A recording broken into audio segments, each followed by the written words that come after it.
Lara, vice-presidente da Comissão de Direito Tributário da OAB.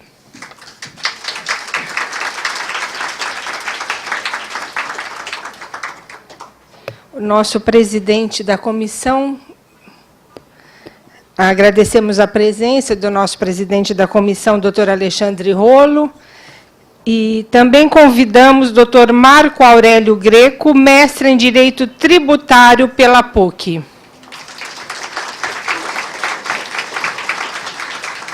Doutor Luiz Roberto Peroba, presidente da Comissão de Contencioso Tributário da OAB.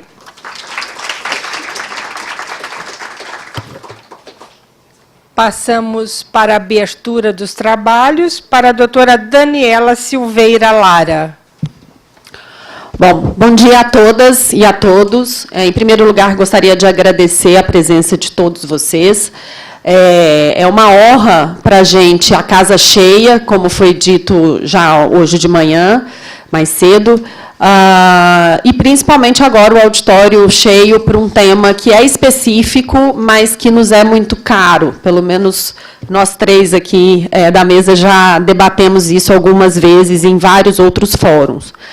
Sem mais delongas, porque a gente está com o tempo já um pouco corrido, eu vou passar a palavra para os palestrantes, mas só para vocês entenderem um pouco a dinâmica, o professor Marco Aurélio Greco, que dispensa apresentações, é uma honra para a gente tê-lo aqui na OAB, e mais uma vez debatendo esse tema, principalmente para mim, assim, que sempre estudei muito nos seus livros, sempre a gente conversou bastante e é sempre realmente uma honra tê-lo aqui com a gente para discutir um tema que o senhor sempre aprofundou tanto.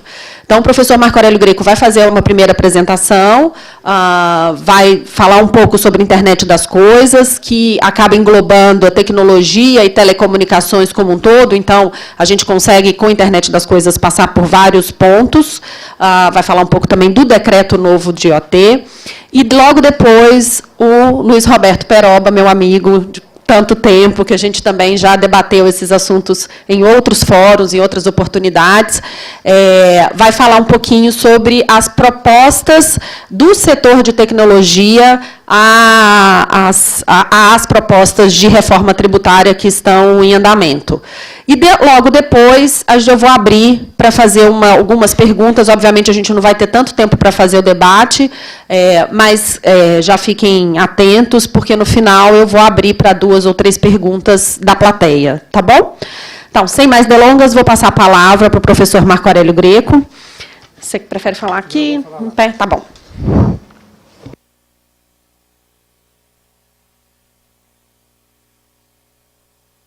Bom dia a todos.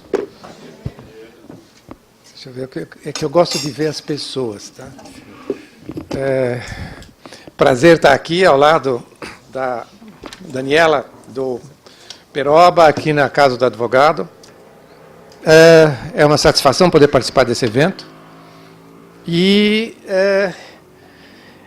por outro lado, um desafio falar para vocês de um tema como esse de tributação da economia digital. Eu vou tratar da internet das coisas, mas acho que antes de chegar na internet das coisas, eu gostaria de consumir uns 5 minutos do meu tempo para falar um pouco do que tem antes da internet das coisas, que é o que efetivamente está acontecendo, e não está acontecendo no direito tributário, não está acontecendo no direito, está acontecendo no mundo atual. Nós estamos vivendo uma revolução que nunca aconteceu antes. Se eu lembrasse quando eu era adolescente e eu quisesse mandar um carinho para uma namorada, eu mandaria um soneto para ela. Quando eu estava nos meus 30 anos, 40 anos, eu talvez mandasse uma mensagem de voz, ou seja, saiu-se de uma civilização escrita para uma civilização oral. E hoje nós estamos entrando, e já entramos há alguns anos, numa civilização visual. Tá? Se eu quero fazer um carinho, alguém quer fazer um carinho para uma namorada, ele manda um emoji. Não manda nem isso é muito importante. Por quê? Porque o nervo óptico é o único nervo do corpo humano que acessa diretamente o cérebro. E, portanto, ele chega diretamente no cérebro sem nenhuma filtragem no meio do caminho. Portanto, tudo que é imagem nos impressiona com muito mais fixidez, com muito mais precisão. E é isso que nós estamos vivendo no mundo atual. Nós saímos de um mundo materializado, tá? E estamos presenciando a desmaterialização da realidade. Tá? Não é que apenas se construiu uma realidade virtual do lado da realidade física. Não, nós estamos desmanchando a realidade física para transformá-la puramente em realidade virtual. Tá? Isso tem efeitos enormes em todos os campos. Tá? E o que nós já vivemos nos últimos 10 anos, falo 10 anos ou 12 anos, porque o primeiro iPhone é de 2007. Se alguém lembrar, o que a gente fazia em 2006? Tá? Falei de namorada quando eu era adolescente. Quando eu tinha minha namorada, isso na década de 60, e ela ia passar as férias numa cidade a 200 quilômetros de São Paulo, para falar com ela, eu tinha que encomendar uma ligação telefônica. Eu ligava para a telefonista, no 01, ela atendia e falou, o que o senhor quer? Eu quero falar com a cidade tal, número tal. Ah, pois não, que horas são? 9 da manhã, meio-dia o senhor esteja nesse terminal, que o senhor vai falar com a pessoa que o senhor quer comunicar. Tá? Então, nós vivemos esta revolução. Nós estamos num mundo completamente diferente do mundo que a gente tinha 10, 20 anos atrás. E nós passaremos a ter um mundo completamente diferente para os próximos 10 anos. Hoje nós estamos não mais no mundo dos bits, hoje nós estamos no mundo do qubits, tá? Depois da experiência do Google de criar um computador quântico. O que isso vai gerar em termos de inteligência artificial? O que isso vai gerar em termos de integração? O que isso vai gerar de desafios em termos de robótica? E um dia um colega me perguntou, mas o que vai acontecer com a nossa profissão, com a robotização e com a inteligência artificial, que já está aí? Eu falei, simples. Se você não quiser ser substituído, não seja um robô. Não se dedique apenas a fazer coisas repetitivas. Use aquilo que nenhum robô, por enquanto, tem. Criatividade. Feeling. Faro. Advogado tem que ter faro. Não tem que ser só conhecimento técnico. Tem que ter sensibilidade do caso, do cliente, do ambiente, do julgador, do momento, e assim por diante. Bom, o que isso trouxe de reflexo, eu disse que essa parte eu não vou falar mais que 5 minutos. O que isso trouxe de repercussão no direito tributário? No direito tributário, ele pura e simplesmente pulverizou os conceitos de apoio do direito tributário. O direito tributário, para funcionar, ele precisa de alguns conceitos de apoio. Primeiro conceito de apoio, fronteira. Porque é através da fronteira que eu vou saber se entrou ou saiu uma determinada mercadoria, portanto, eu posso pendurar nesse conceito de apoio um tributo aduaneiro, um tributo de importação, um tributo de exportação. O conceito de estabelecimento, né? O estabelecimento comercial, foi pulverizado. O que se exigia, não vou dizer há 30 anos atrás, vou dizer há 8 anos atrás, pela Corte Europeia de Justiça, para definir um estabelecimento, para que a empresa não fosse considerada uma empresa de papel, dizer, não, tem que ter local, tem que ter funcionários, tem que ter estrutura, tem que ter equipamentos. Isso não é mais viável de se exigir. Né? Hoje um estabelecimento pode ser um laptop. Né? A minha empresa está no meu laptop. Tá? A minha prestação de serviço se dá através daquele laptop. Tá? Então, os conceitos de apoio do direito tributário, eles perderam operacionalidade.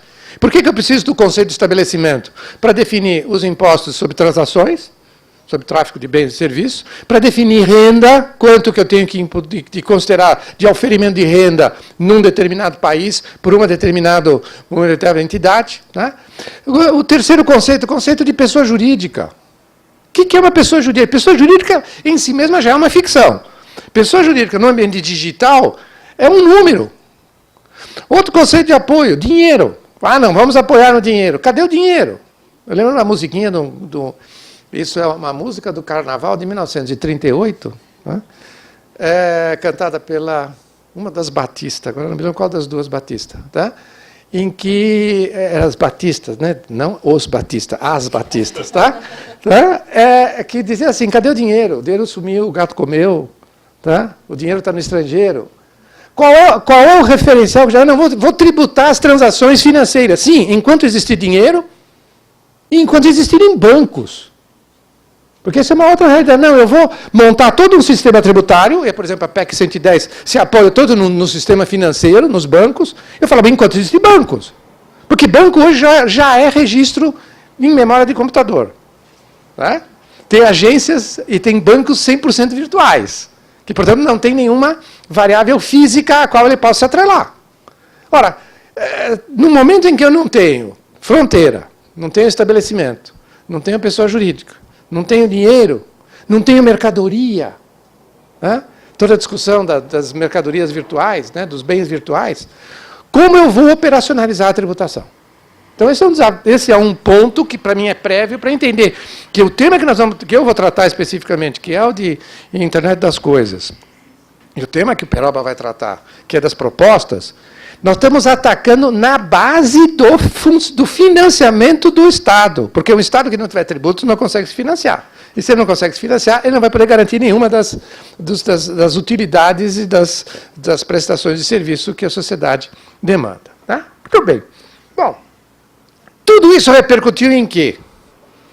Tudo isso repercutiu na interoperabilidade de tudo.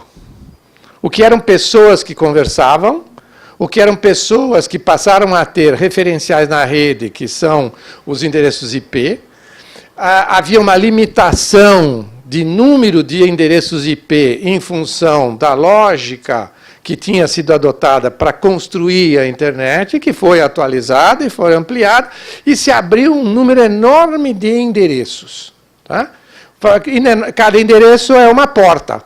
Cada endereço é uma possibilidade de comunicação com outros que estão em outras portas dentro da rede.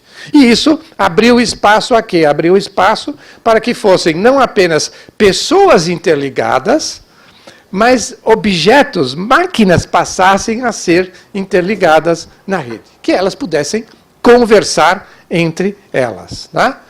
Conversar com o quê? Conversar, por exemplo, em uma geladeira, que vai ter um chip instalado, e através desse chip eu programo qual é o estoque mínimo dos bens que eu quero dentro da minha geladeira. Essa geladeira vai ter um IP, um chip com um IP, que vai se comunicar quando baixar o estoque. E quem vai em hotel já deve ter visto aquela história de dizer, não, quando abrir a geladeirinha do quarto, não tire nada, porque se tirar já vai ser debitado. Ou seja, tem um sensor para dizer se tirou aquele guaraná ou aquele chocolate. Tá? Essa geladeira da minha casa vai ter uma listinha do que é o meu estoque mínimo. Quando baixar do estoque mínimo, ele vai ligar para o supermercado e dizer, olha, preciso de tais produtos. E o supermercado despacha, entrega na minha casa e debita no meu cartão de crédito. Tá? Esse é um exemplo simples, banal de internet das coisas. Nós podemos falar de muitas outras coisas que envolvem muitos outros temas que estão ligados à internet das coisas. Esse é o simples. Eu posso ter um carro, como já tenho, que é vendido de fábrica no Brasil com chip, tá? Que vai ter uma linha telefônica que vai fazer 1000 coisas, tá? Que a gente, sei lá, vai ver daqui a pouco do que pode ser feito. Muito bem, mas como tratar disso tributariamente? Bom, todos nós sabemos das complexidades do sistema tributário brasileiro. Eu não vou repetir o que a gente já conhece. Por exemplo, as grandes dificuldades de separar o que é ICMS, o que é ISS, ou que eventualmente não é nada nenhum. Não é ICMS porque não é serviço de comunicação, mas também não é ISS porque não tem previsão específica na lista. Tá? E a lista existente não comporta uma interpretação abrangente. Alguém vai dizer, bom, então vamos ver o que os outros países estão fazendo. E acho que, em certa medida, o Peroba vai tocar nesse ponto. O que os outros países estão fazendo? Eu sou muito cético com a experiência de outros países. Eu acho que a experiência de outros países é ótima para nos dar dicas, para nos apontar caminhos, mas não necessariamente as mesmas soluções. Por quê? Porque eles não têm os mesmos problemas que nós temos. Vou dar 2 exemplos bem simples. Se nós formos, que o grande tema da atualidade é serviços. O ISS, que deveria ser um imposto local, passou a ser o imposto cuja base tributável mais cresce. Tributação de serviços, como que é no exterior? Lá é muito simples. Se vocês pegarem o Tratado da OMC, que tem como um dos anexos o Acordo de Comércio de Serviços, o chamado GATS, né, serviços, lá tem uma definição de serviço. Ó, vamos fazer um acordo internacional sobre tributação de serviço. E lá tem uma definição de serviço. Entende-se por serviço. O que se entende por serviço? Qualquer serviço... Como assim? É isso mesmo. Para os propósitos deste acordo, serviços inclui qualquer serviço, em qualquer setor, exceto aqueles prestados no exercício da autoridade governamental. Aí a linha seguinte fala, não, serviço prestado no exercício da autoridade governamental significa qualquer serviço que não seja prestado em bases comerciais nem em competição com um ou mais prestadores de serviço. Essa é a definição do GAS, essa é a definição internacional de serviço para fins de toda a tributação internacional. E eu pergunto, o que é serviço? Bom, a gente vai para a Europa, né? Porque nós temos raízes europeias. E vamos lá, vamos encontrar a Diretiva 112, de 2006, que trata do Imposto sobre Valor Agregado, que tem uma lista de operações tributáveis, tem várias alíquotas, hein? Só para dar tem mais de uma, tá? A 112. E diz o seguinte, entende-se por prestação de serviço qualquer operação que não constitua uma entrega de bens. Ora, essa é uma definição negativa.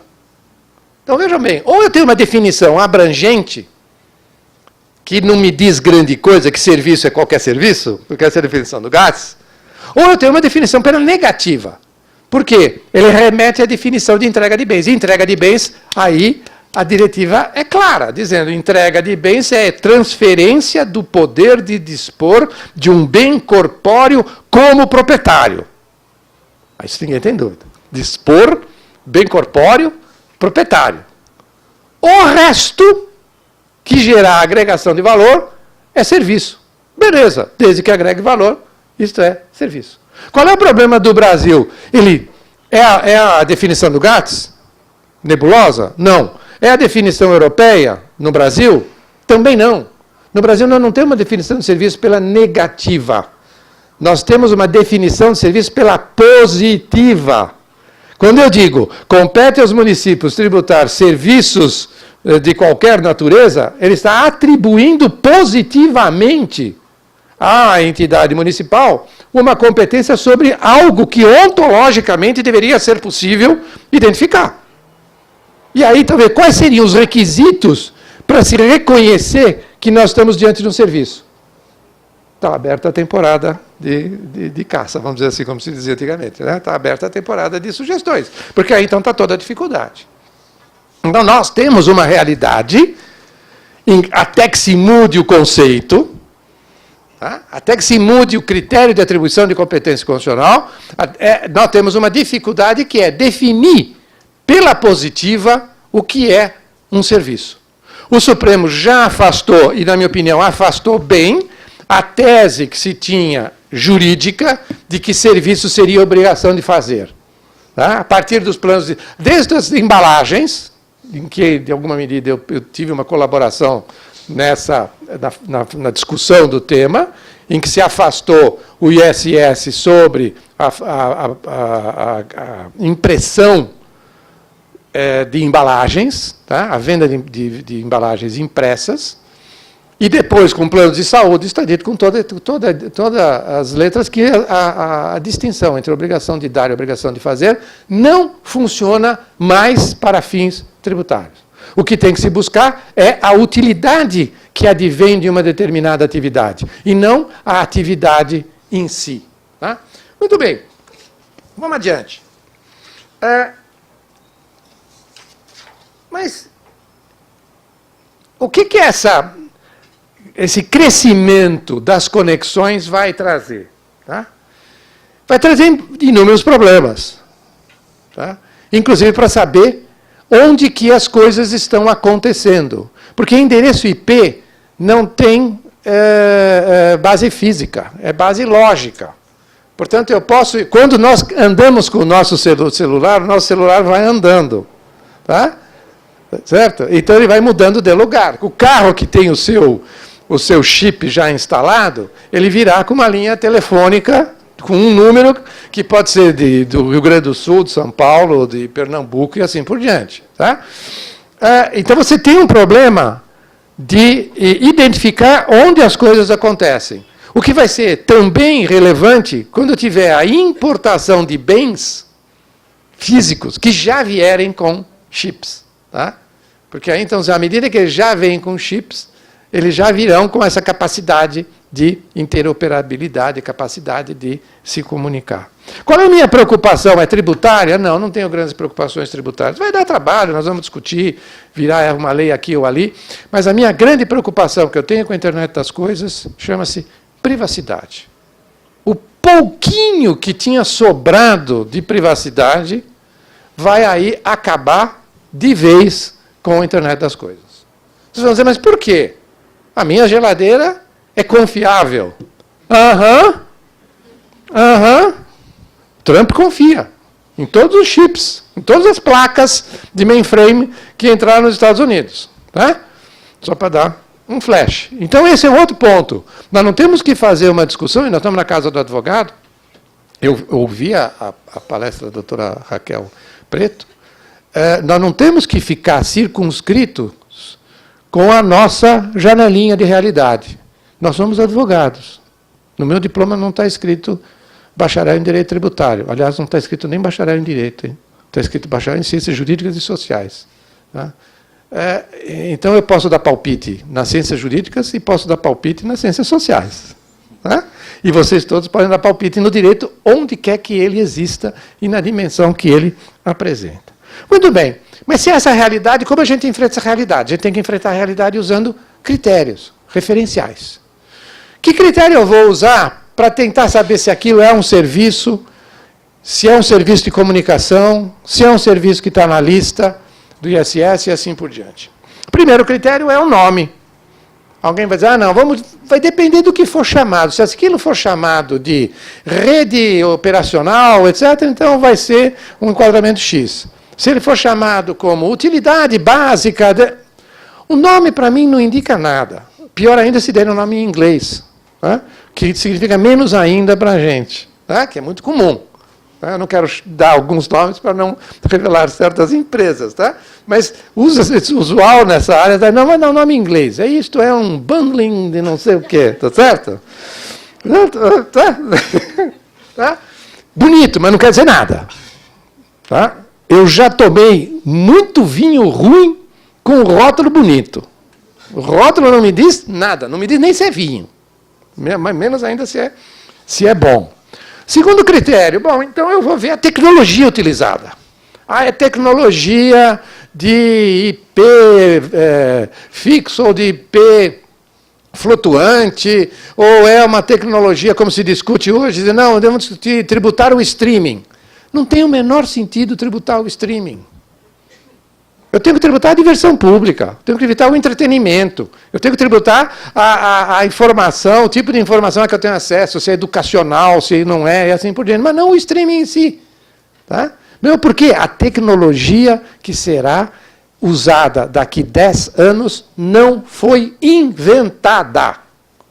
Querer tributar a tecnologia é fazer aquilo que a Lei Complementar 87 fez, em 1996, que usou a melhor tecnologia da época. E está lá, na lei do ICMS, a Lei Complementar 87, em 2 dispositivos, a previsão de ficha telefônica. Está lá. Então, tributo em tecnologia hoje, e daqui 5 anos não terá o menor sentido. Tá? Então, também tributar a tecnologia, ela vai caducar em pouquíssimo tempo. Terceiro critério. Aqui esse terceiro critério é bem interessante. É um critério chamado de equivalência funcional. O que é o critério de equivalência funcional?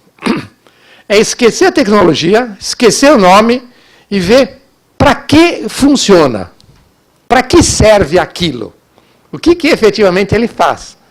E em função do que ele faz, então veja o equivalente que você conhece no mundo real e tributa pelo equivalente do mundo real. Esse critério não é invenção minha, não. Esse critério foi aplicado pela Corte Europeia de Justiça num julgamento recente, de 2018, no caso chamado Skype Out. Ou seja, quando eu uso o Skype dentro da rede, acessando IPs, ok, serviço de valor adicionado e assim por diante. Mas quando eu uso o Skype para acessar uma rede de numeração local, eu disco para um terminal físico, então eu Skype out, aí eu tenho que verificar a que ele é equivalente. Funcionalmente, ele funciona como um telefone comum. E se ele funciona como um telefone comum, ele está fazendo telecom, serviço de telecom. Tá? Esse critério é um critério viável para a internet das coisas? É. Desde que a gente supere um mito brasileiro, tributário, que é achar que tudo aquilo que não está literalmente escrito é tributar por analogia. Eu não estou querendo tributar por analogia. A equivalência funcional não é pegar um caso não previsto e submeter a uma norma existente. A equivalência funcional é ver quais as características essenciais do que existe e reconhecer a incidência que contempla aquelas características essenciais. Então, eu não estou ampliando incidência, nem estou tributando por analogia. Eu estou querendo saber o que é aquilo. Um Skype que fala por um número de telefone fixo, desculpe, ele funciona como telefone. Ele é telefone. Tá? Aí alguém vai dizer, bom, mas como é que a gente fraciona a base de cálculo para saber na assinatura qual é o pedaço? Bom, isso é uma outra conversa, mas primeiro a gente precisa saber se tributa ou não tributa. Tá? Ou seja, alguém vai dizer, não é possível fazer equivalente a nada. Desculpe. O critério de equivalência, alguém poderia dizer, o critério de equivalência funcional não pode ser aplicado, porque não existe nada equivalente ao virtual. Isso o Supremo já superou no caso da lei do Mato Grosso sobre a tributação de software. Ele falou, não, é a mesma coisa. O ministro Peluso disse com todas as letras. Pegar um software, na época, comprado numa loja ou baixar pela internet é a mesma coisa. Ele usou, sem usar a terminologia, o critério de equivalência funcional. Tá? Eu tenho que buscar equivalente àquilo que for possível identificar a equivalência. Haverá lacunas? Sim, haverá, não tenho dúvida. Mas aquilo que a gente puder enquadrar em algo existente, eu acho que a gente trabalhar nessa direção. E aí, então, a pergunta no caso da geladeira. Quando a geladeira se comunica com o supermercado e faz o pedido da lista de compras, em que é diferente do dono da geladeira pegar o telefone, ligar para o atendente do supermercado e apresentar a mesma lista de compras? Em que é diferente? Para mim, nada. Não, mas é virtual, então...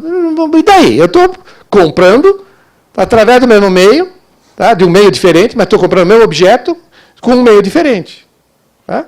Então, eu acho que a chamada economia digital vai exigir de todos nós uma abertura de análise. Tá? Muito bem. Mas, e um quarto possibilidade? Bom, então a lei.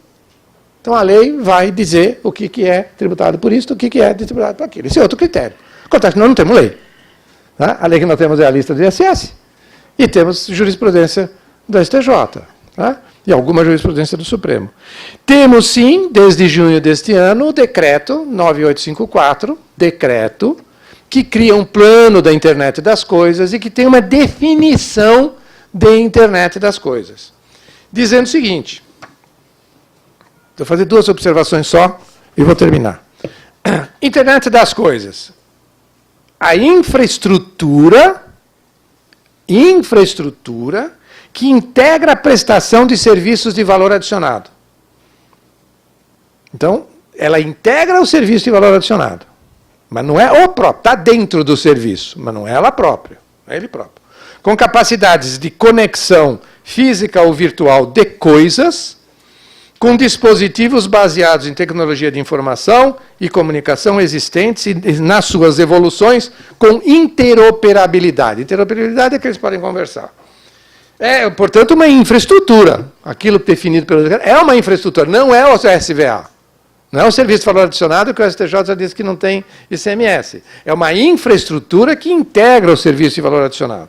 Integra a prestação do serviço.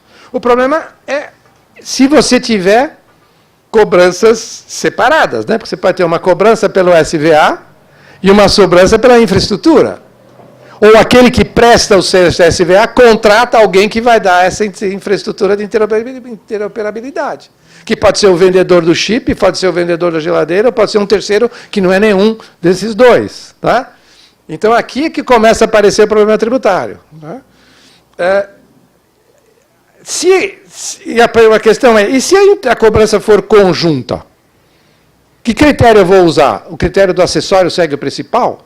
Porque se é uma infraestrutura que integra a prestação do serviço de valor adicionado, eu estou prestando o serviço de valor adicionado através do uso daquela infraestrutura.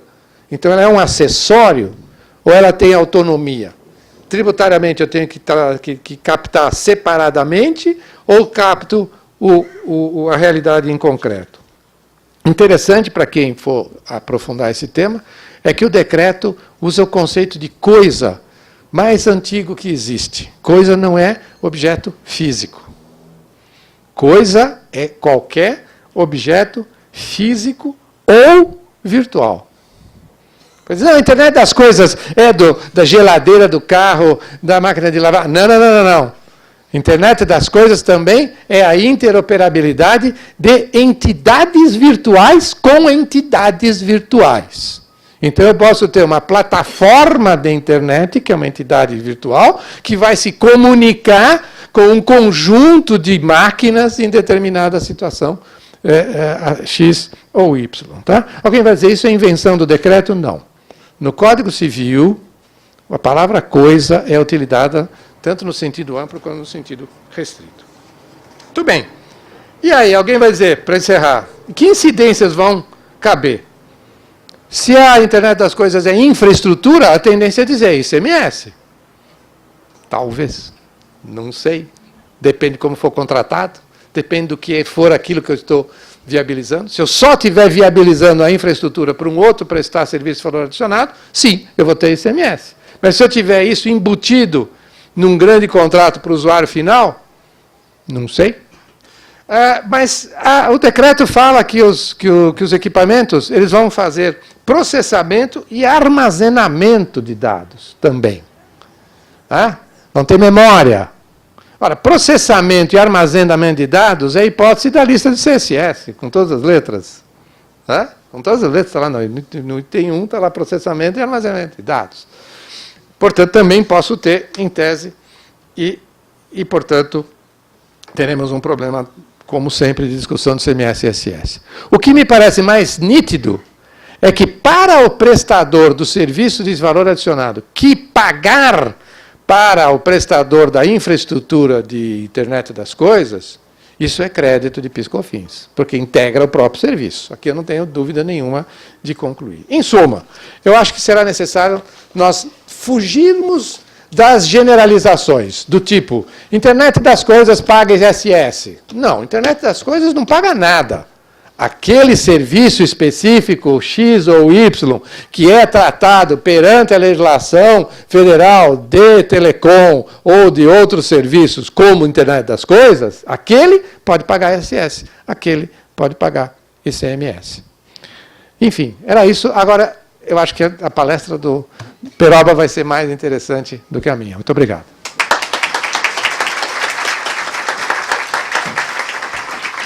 A palavra retorna à doutora Daniela Silveira Lara.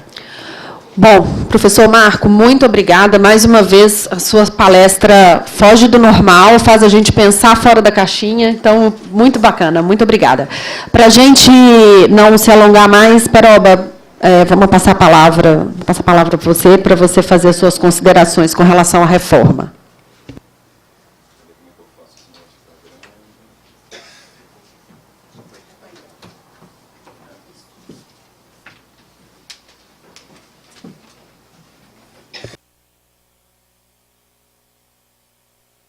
Alô? Todos me ouvindo? Bom dia a todos. Bom dia àqueles que não estavam lá na plenária, ali embaixo de manhã. Vocês viram a alegria como nós começamos o dia, comemorando a realização do Congresso. Para nós, realmente, é um dia muito especial, porque é uma demonstração, acho que, para a advocacia de São Paulo, em relação à maneira como nós vamos conduzir os trabalhos das comissões. Então, estou realmente muito feliz, muito contente de estar aqui com a Daniela Lara, o professor Marco Aurélio Greco, ter aceito o nosso convite para palestrar, e especialmente discutindo esse tema de economia digital. O Daniela e eu, há muitos anos, tratamos desse tema. A gente divide a coordenação de uma comissão numa associação de tecnologia e telecomunicações há muitos anos, então a gente está acostumado a debater esses assuntos e atuar nesse tema. E o professor Marco Aurélio Greco, sempre que possível, sempre que ele pode atender, ele vem nos trazer luz, sem dúvida nenhuma. Eu ainda não tinha visto, Marco, você falar sobre a internet das coisas, foi muito bom ouvir sua visão. Evidentemente, o desafio que ele deixa aqui para mim é muito grande. Imagina ele dizer, depois dele falar, que a minha palestra pode ser interessante, mas já mostro para vocês a grande diferença entre uma coisa e outra, é que o Marco, evidentemente, ele não traz slides, porque ele fala com cor. A minha não tem jeito, eu tenho que usar a bengala, entendeu? Eu, como não falo com cor, trago os slides como muleta para a minha exposição. E eu trago aqui, e sempre trago poucos slides. Eu sou muito pragmático, muito direto. As minhas exposições, elas vão nos pontos específicos relacionados à minha atividade. Eu sou um advogado que atua muito nessa área de economia digital, seja na estruturação ou nas disputas tributárias. E aí a gente vai para aqueles dilemas, Marcos. A primeira dificuldade que eu tive foi escolher meu tema aqui. Você pode reparar que o tema escolhido é de economia digital. Eu já, por exemplo, nem gosto mais de falar sobre novas tecnologias. A gente tinha, evidentemente, alguns anos atrás, conversa sobre novas tecnologias, mas as novas tecnologias estão implementadas em tudo. A gente tem uma economia completamente digitalizada. As indústrias tradicionais, hoje em dia, estão se digitalizando. Então, quando eu recebo em alguma palestra ou exposição esse tema, eu já recorto no slide. Assim, eu ponho um traço vermelho dizendo, eu não falo mais de novas tecnologias, eu falo de economia digital, porque isso afeta a todos, as indústrias que se iniciaram ali no Vale do Silício, na economia digital, mas aquelas que da economia tradicional estão migrando para isso.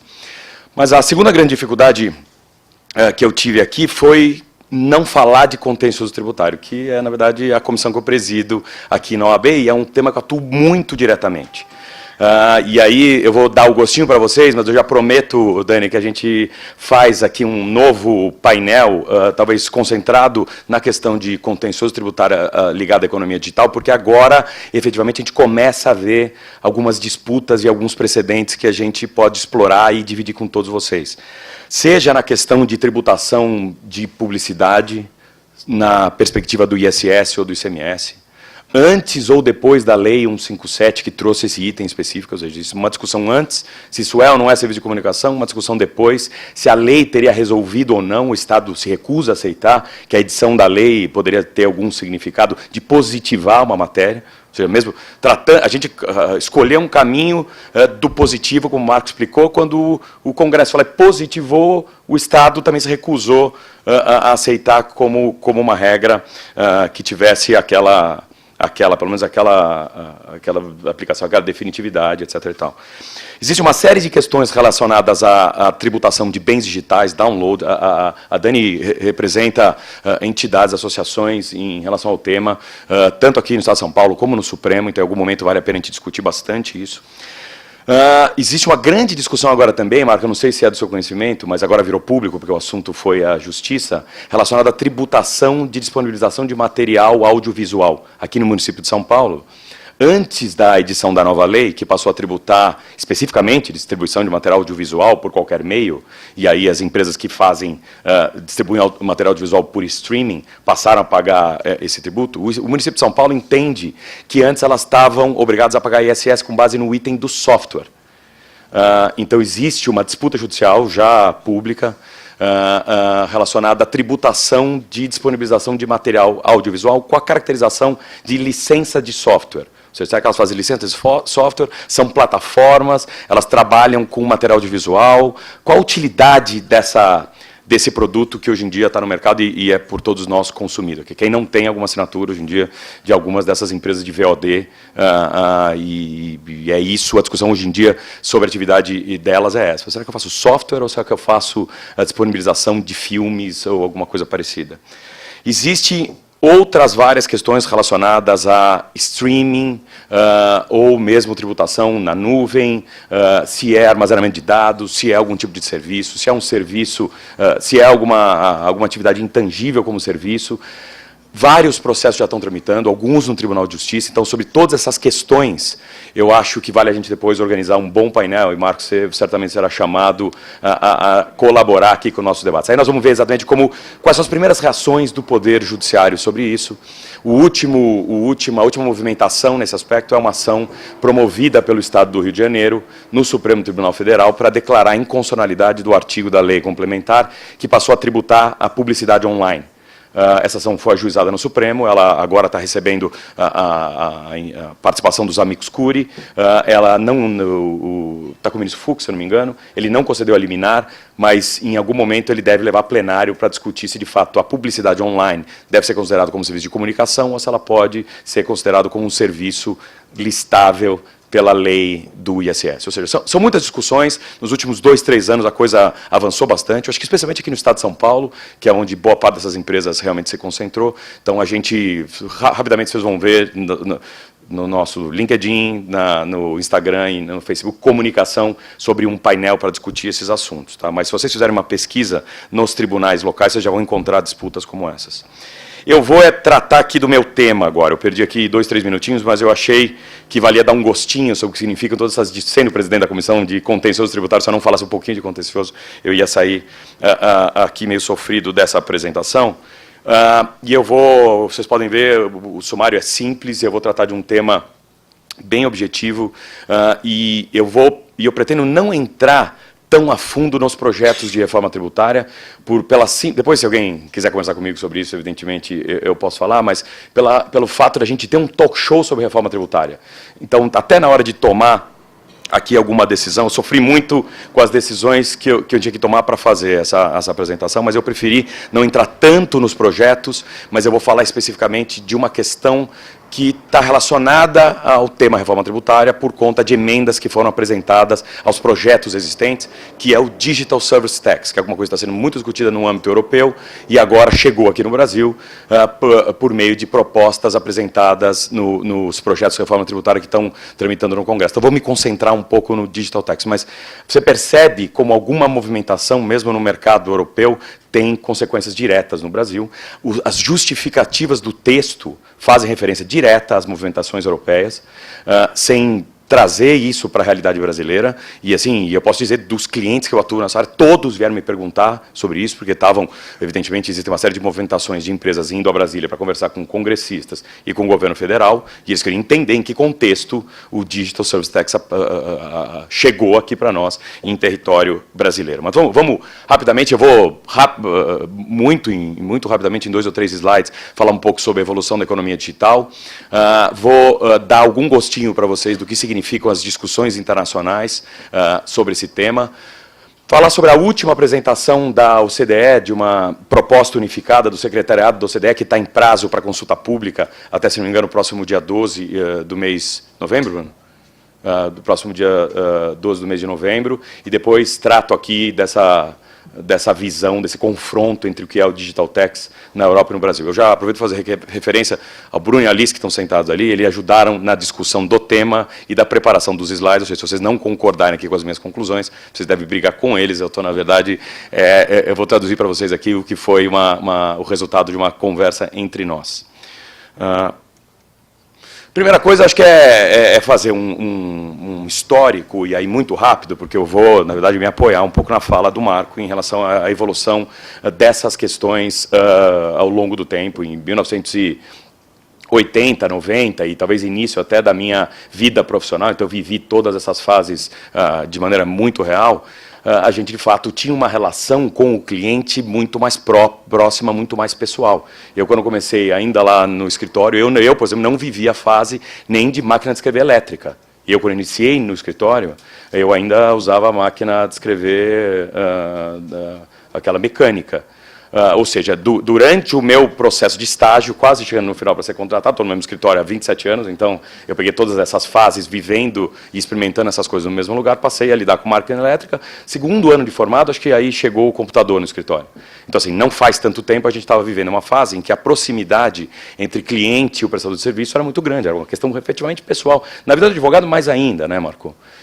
Aí a gente, no anos 90, anos 2000, começou a viver a era web. A gente tinha internet, não sabia muito bem qual a utilidade, para que ia servir, vinha de todo um contexto relacionado à academia e questões militares nos Estados Unidos, e a gente estava experimentando um ambiente em que a gente conseguia falar de modo virtual, e a evolução, acho que, da tecnologia e dos computadores ajudaram muito para isso. Nos anos 2000, talvez a 2010, ou seja, essa era foi a era em que a gente começou efetivamente a fazer negócios no âmbito da internet.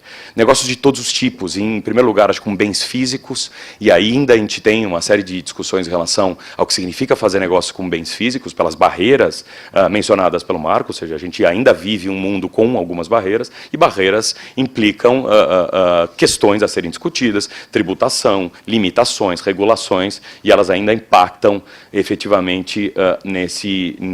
nessa maneira de fazer negócio, e aí cada vez mais a gente começa a migrar para o mundo digital, ou seja, a gente começa a tratar com mercadorias ou bens que não têm a questão física mais envolvida, e aí tem uma possibilidade de romper essas fronteiras com muito mais facilidade. Isso inicialmente começou com as empresas que originariamente nasceram no mundo de tecnologia, elas nasceram como uma plataforma, mas o que a gente tem visto cada vez mais são os bens físicos sendo incluídos nessa discussão. Então a gente pensava num computador realizando uma série de atividades, hoje em dia a gente já está olhando para um carro e a gente está vendo que o que tem de mais importante nele, o de mais valioso, é o computador ou o software que roda ali dentro, do que a forma tradicional como a gente enxergava de um carro tradicional. Tanto que nos faz, hoje em dia, pensar sobre como vai ser o futuro, esse 2010 and beyond. E eu só estou usando uma expressão em inglês porque eu busquei de um gráfico pronto, Marco, eu também não gosto de usá-las. Muito embora quando eu falo com meus clientes estrangeiros, eu só tenho que usá-las, mas efetivamente eu não gosto, porque eu acho que muitas vezes você perde um pouco a essência da discussão. Mas a grande discussão, o grande tema agora, e se vocês pegarem qualquer paper internacional sobre essa matéria, especialmente das regiões onde tem polo de tecnologia mais avançado, Vale do Silício, alguma coisa em Israel, mesmo na Índia, é exatamente o que vai prevalecer. A indústria digital ou a indústria tradicional em relação a uma série de temas? Porque eu digo o seguinte, ou a indústria tradicional, de fato, consegue se digitalizar com muita velocidade, ou pelo poder econômico que as principais indústrias de tecnologia acabaram chegando, elas vão simplesmente produzirem esses bens. Então, a gente eu vou trazer aqui um slide em seguida, mas tem já empresa de tecnologia mais valiosa que empresa de carro tradicional, e a empresa de tecnologia já está fazendo carro. Então, alguma coisa vai mudar, uma disrupção completa na maneira como se faz negócio e quem produz esse negócio. Eu acho que isso vai acontecer num prazo muito curto, mas talvez nos próximos 4, 5, 6 anos, a gente vai ver se quem vai ficar em boa parte do mercado são as indústrias mais tradicionais, porque se digitalizaram, ou indústrias de tecnologia, de fato, englobando todo esse mercado e passando a ser as grandes poderosas de qualquer assunto. Não é por outra razão que a gente vê indústrias de tecnologias comprando indústrias que lidam com os bens físicos mais tradicionais que a gente conhecia. Ela só está levando ali conhecimento e tecnologia para usar aquilo de outra maneira, para que outra utilidade possa ser implementada. Eu falo aqui, eu gosto de trazer esses gráficos para dar dimensão do que significa isso. Esse é um estudo feito pela Accenture, e ela mostra que no ano de 2015, esse era o tamanho da economia global, e o percentual da economia digital já estava em 22,5%. Espera aí, voltando aqui. E esse já o mesmo estudo já mostra o que significa a economia global agora no ano de 2020. Então, evidentemente, as duas economias, tanto a tradicional como a digital, cresceram, mas a economia digital cresce numa proporção muito maior, assustadora. Ou seja, 25% do PIB mundial hoje em dia já está relacionado diretamente à economia digital, e por isso que merece toda essa importância.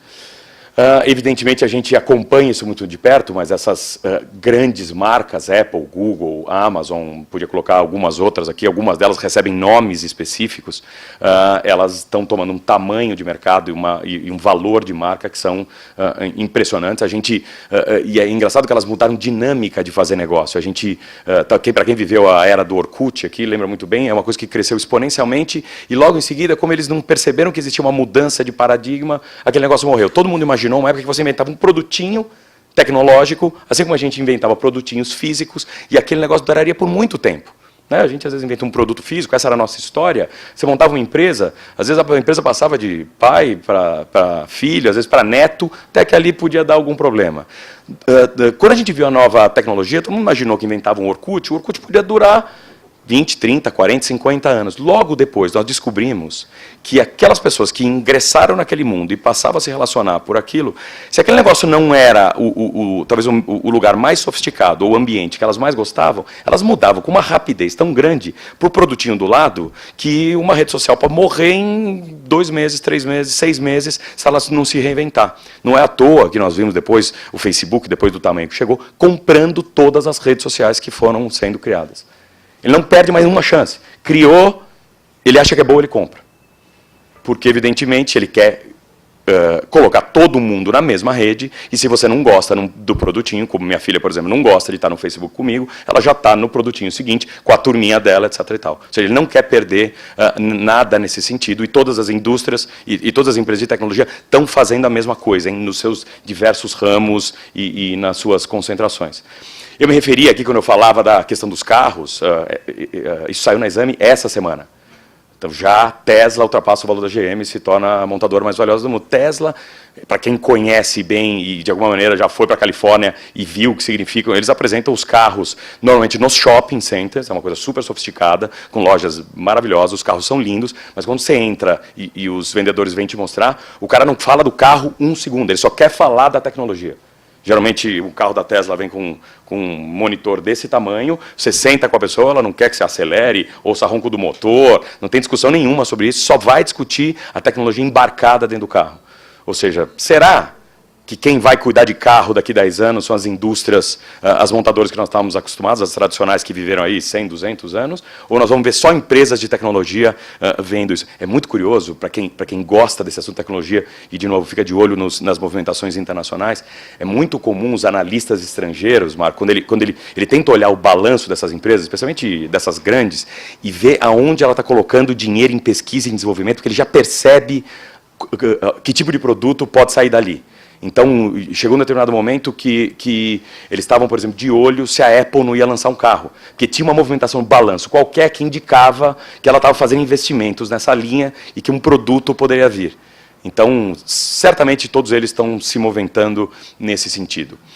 Aqui, só para ilustrar um pouco onde a gente está para fins brasileiros, a gente ficou, acho que, patinando por muito tempo. Eu ainda vejo o Brasil como um grande mercado consumidor. O Brasil, hoje em dia, é um mercado consumidor muito relevante. Muito, muito relevante para fins globais. Eu que trabalho com boa parte dessas empresas que investem no Brasil em tecnologia, vejo como eles falam de Brasil, a importância que tem o Brasil. Não é à toa que a gente tem quase todas as empresas instaladas aqui. Para quem não tinha ideia, por exemplo, Netflix, por exemplo, o Brasil é o lugar de ter o segundo maior número de assinantes do mundo. O Brasil passou a Inglaterra, depois os Estados Unidos, o Brasil é o segundo maior país. Você pegar Facebook ou WhatsApp, nós estamos sempre entre os 3, entre os 5. Essas grandes empresas de tecnologia, elas, sua perspectiva de mercado consumidor, elas se deram muito bem aqui. O brasileiro gosta disso, se envolveu com isso, passou a usar. Então, como mercado consumidor, nós estamos muito bem. Como polo de tecnologia, muito mal. Muito, muito mal.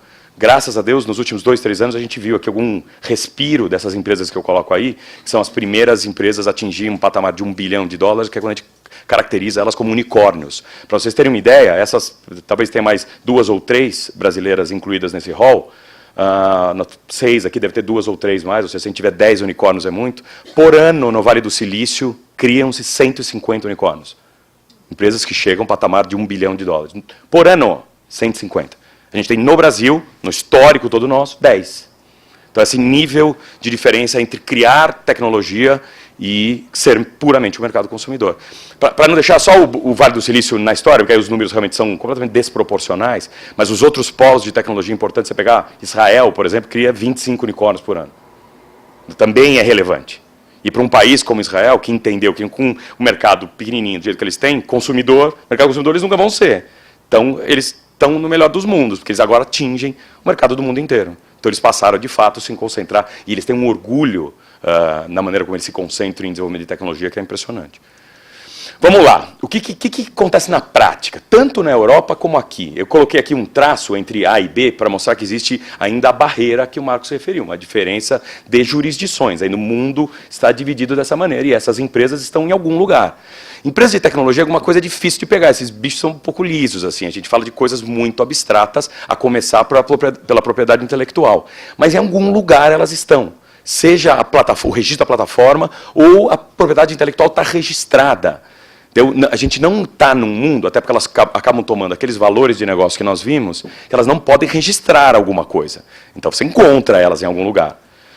Então, ou você encontra onde a plataforma tem algum registro sob perspectiva tecnológica, onde está exatamente armazenado, ou minimamente nos registros de propriedade intelectual, você sabe de onde essas empresas vêm. Grande maioria delas, evidentemente, a gente tem dois, acho que grandes polos de registro de tecnologia nos Estados Unidos e na China, hoje em dia. É aí que elas efetivamente querem trazer seus lucros de volta, depois de usarem o mercado consumidor. Usarem, evidentemente, que eu estou me referindo de uma maneira pejorativa, mas não é pejorativa. Ela vende o produto para o mundo inteiro e ela quer trazer seus lucros, e os governos locais gostam disso, os lucros voltarem para casa. Quando a gente vê o Trump falando das empresas de tecnologia, ele fala, eu não quero tributar nada na Europa mesmo. Essas empresas são americanas. Esse lucro tem que voltar para cá. Imposto de renda é aqui nos Estados Unidos que elas têm que pagar. Eu vou entrar um pouco nisso, que vocês vão ver como reflete aqui na questão do digital tax no Brasil. Mas a história vem daí. Essas empresas são americanas. Que negócio de tributar em mercado consumidor? Elas têm que tributar no mercado onde elas foram criadas. Esse lucro é um lucro americano. Muito embora vocês estão se aproveitando disso e consumindo meus produtos esse tempo todo. É assim que a questão é vista. Então elas estão num determinado lugar, mas elas têm que, de novo, acessar mercado consumidor. São empresas feitas para alcançar um tamanho muito maior, um tamanho global. Nenhuma empresa de tecnologia nasce hoje para atender mercado local. Não é assim. Elas começam com o mercado local, mas elas querem ganhar escala. É uma economia de escala. E aí ela tem que acessar esse mercado consumidor. Ela pode acessar esse mercado consumidor de diversas formas. Muitas vezes ela acessa só via sistema de pagamento, ou seja, um sujeito, especialmente quando os bens são virtuais, ela pode, via cartão de crédito ou qualquer meio de pagamento, você vai na internet, compra alguma coisa de uma empresa que está em outra jurisdição, inclusive a contratação é feita por meio de um documento que vai mostrar que você está contratando a parte estrangeira, e utiliza cartão de crédito internacional ou qualquer meio de pagamento que a gente conhece para poder fazer para poder fazer essa remessa desses valores. Em outras situações, ela usa ou uma entidade local para fazer distribuição do produto, ou só uma empresa de marketing. E algumas vezes, aí, especialmente mais recentemente, isso cresceu um pouco no Brasil, com algumas entidades de coleta, que a gente tem chamado de entidades de coleta. Ela só quer alguém naquela jurisdição para cobrar em moeda local. Tá? Então isso é muito comum. Eu estou falando da prática, como as coisas acontecem na prática. Então, qualquer uma dessas empresas que a gente consome, e se vocês prestarem atenção toda vez que forem dar o aceite nos termos de uso, vocês vão perceber se estão contratando com empresa estrangeira diretamente, usando cartão de crédito internacional ou um meio de pagamento internacional, ou uma empresa local que vai estar ou distribuindo o produto localmente e pagando seus impostos, ou simplesmente coletando em nome do estrangeiro.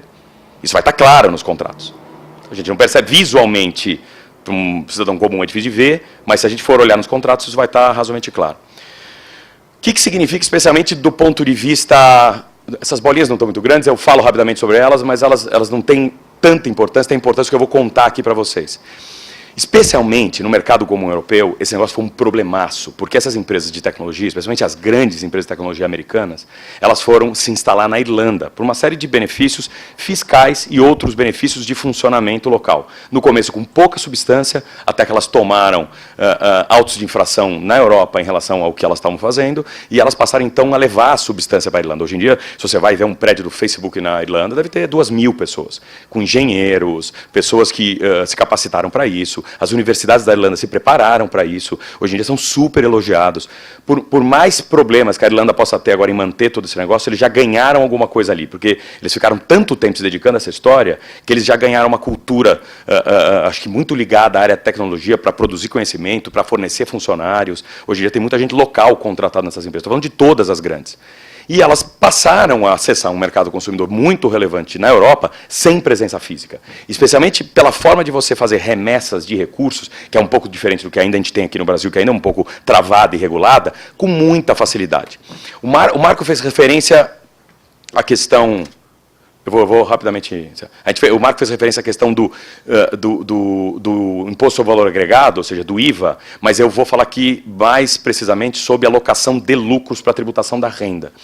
Então, a partir de 2013 até 2020, a gente está nesse momento em que eu fiz o círculo em vermelho, discutindo a proposta unificada da OCDE, os países europeus falando o seguinte: não dá para esse lucro ficar todo concentrado na Irlanda e depois remetido aos Estados Unidos e tributado lá, e eu aqui fornecendo um mercado consumidor tremendo e ficando sem parcela desse lucro. Não está existindo uma alocação proporcional, adequada e justa desses valores. Você está se valendo dos nossos mercados consumidores, levando essa riqueza e tributando fora. E os Estados Unidos levando um pouco isso na onda.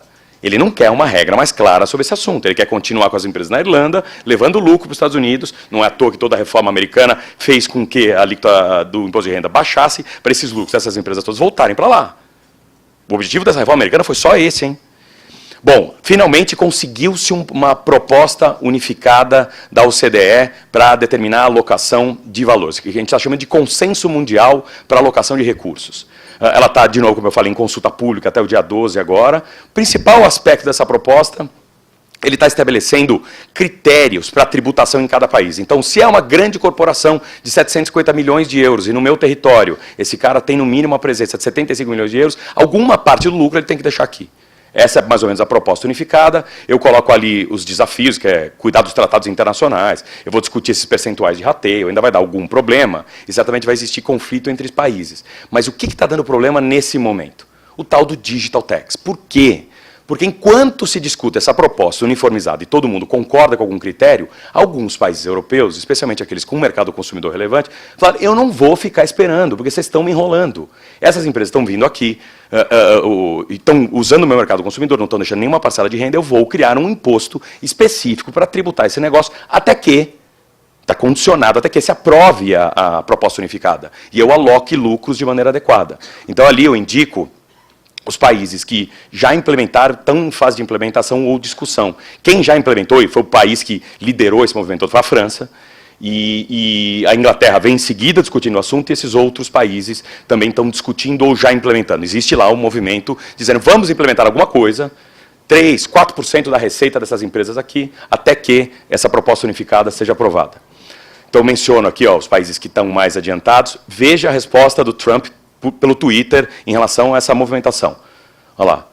A França colocou um digital tax nas empresas com tecnologia americana. Se alguém deveria tributá-las, deveria ser o país de origem, deve ser os Estados Unidos. Se vocês continuarem com isso, eu vou elevar as tarifas de importação para os produtos europeus. Hoje em dia, isso virou uma guerra de competição, não é mais uma guerra tributária. E ela está sendo tratada no Twitter com toda a clareza e... Então, tudo que a gente viu no âmbito do OCDE, nesses últimos 10 anos, no fundo, é pura competição. A gente está tentando criar uma regra tributária para acertar essa questão da competição entre esses países. O que aconteceu no Brasil? Evidentemente, qualquer movimentação nesse aspecto tem algum reflexo aqui. No projeto da 45, que foi criado pelo CICIF e está na Câmara, e mesmo no 110, qual foi a ideia dos deputados mencionados ali? Carlos Sabino, Luiz Miranda e Roberto Pessoa, 2 do PSDB, 1 do DEM. Temos que criar um digital tax brasileiro, a exemplo do que está acontecendo na Europa. Porque, afinal de contas, nós estamos sempre atrasados em relação ao resto do mundo. Veja só como eles estão adiantados, eles já estão implementando, e nós aqui ainda perdidos. E ainda vêm esses projetos de reforma tributária e não falaram num digital tax. Claro que não falaram, não tem nada a ver com aquela briga daqueles caras. E mais ainda, o que é mais importante, e é um pouco do que eu trato desse meu artigo do Valor, que foi publicado há mais ou menos uma semana atrás, em que eu trato exatamente por que essa questão não é a mesma no Brasil. Por que ela não deveria ser lidada da mesma maneira e por que as condições são diferentes? Mas eu vou dar o dado mais relevante aqui, Marco. Quase todas as grandes empresas de tecnologia estão no Brasil, localmente, vendendo localmente, por uma série de razões. Primeiro, pelo mercado brasileiro, que é a relevância, e a relevância dele para a América Latina fez com que elas, de fato, se estabelecessem como headquarters Latam aqui. A outra questão mais importante, do ponto de vista cambial, a gente tem problemas seríssimos para fazer remessa. Então, elas não conseguiram cobrar de fora, elas precisaram vir para o Brasil. Mais do que isso, os brasileiros não têm cartão de crédito internacional. Eles não poderiam acessar. Boa parte dessas empresas que eu mencionei aqui, e posso falar alguns nomes, Netflix, Uber, etc., elas têm o sucesso que têm no Brasil porque elas vieram localmente, tributam seus lucros aqui, pagam PIS/COFINS, pagam o Diaba 4, e eu faço até um cálculo nesse meu artigo do quanto eles já deixam de tributação local. Fora imposto, retenção na renda nessas remessas para a matriz. A gente tem uma tributação altíssima dessas empresas que já estão aqui. Então, criar um Digital Tax no Brasil não teria o mesmo papel que tem esse Digital Tax transitório na Europa, que é simplesmente até que criem-se regras de alocação, vamos criar alguma coisa para ficar com uma parte dessa receita. Essas receitas já estão no Brasil. Se não estão, por uma ou outra empresa que tem uma estrutura, como aquelas que eu mencionei, que não é a desejável, a fiscalização está aí para isso, para verificar o que cada um está fazendo aqui e, eventualmente, autuar. Sabe quantos autos de infração tem de estabelecimento permanente no Brasil sobre esse tema? Nenhum, zero. Você não tem nenhuma iniciativa na fiscalização para tocar nessas matérias. Então, com isso, eu simplesmente encerro, e é um pouco a tônica do meu artigo, dizendo que não faz o menor sentido a criação de um Digital Tax no Brasil. Ele não está compatibilizado à nossa estrutura local. Obrigado, gente. Obrigado pela atenção de vocês.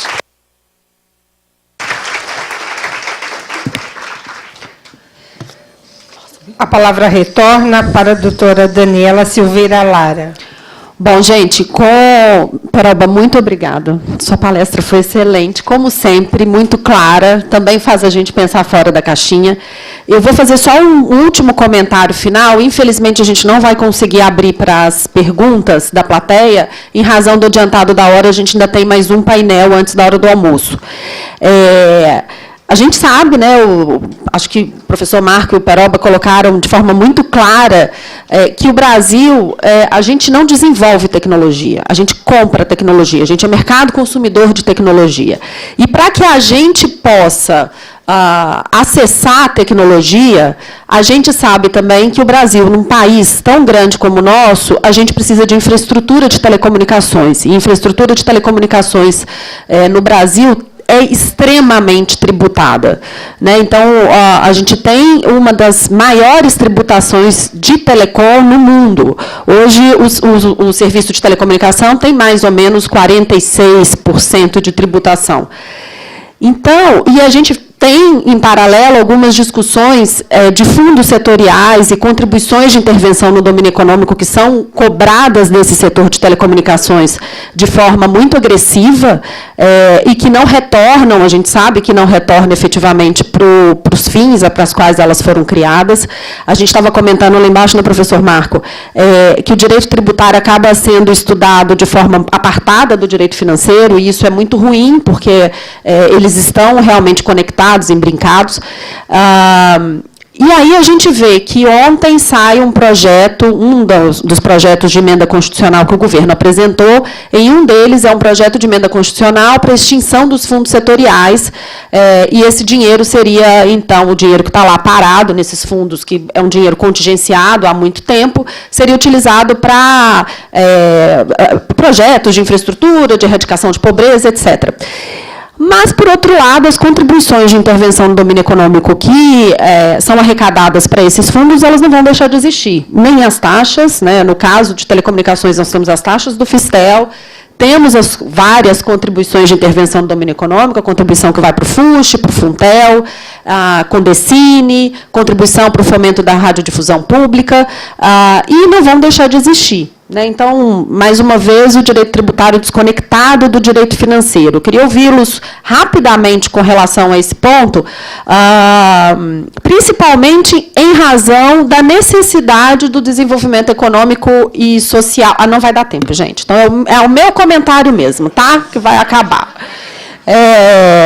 principalmente num país em que a gente tem tantas desigualdades sociais, regionais, e que a gente efetivamente precisaria trabalhar, acho que como a Raquel falou também hoje de manhã, transcendendo o fato gerador e tentando trazer o direito tributário como forma de, se não resolver, mas pelo menos fomentar a pesquisa e o desenvolvimento tecnológico no Brasil e o acesso disso a toda a população.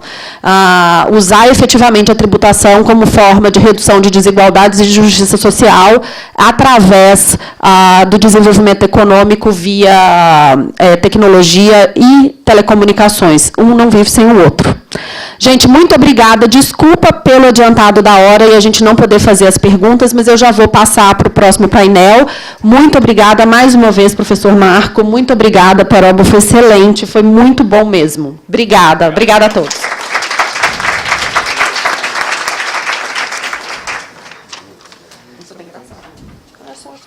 Dando continuidade ao primeiro Congresso de Direito Tributário da OAB São Paulo,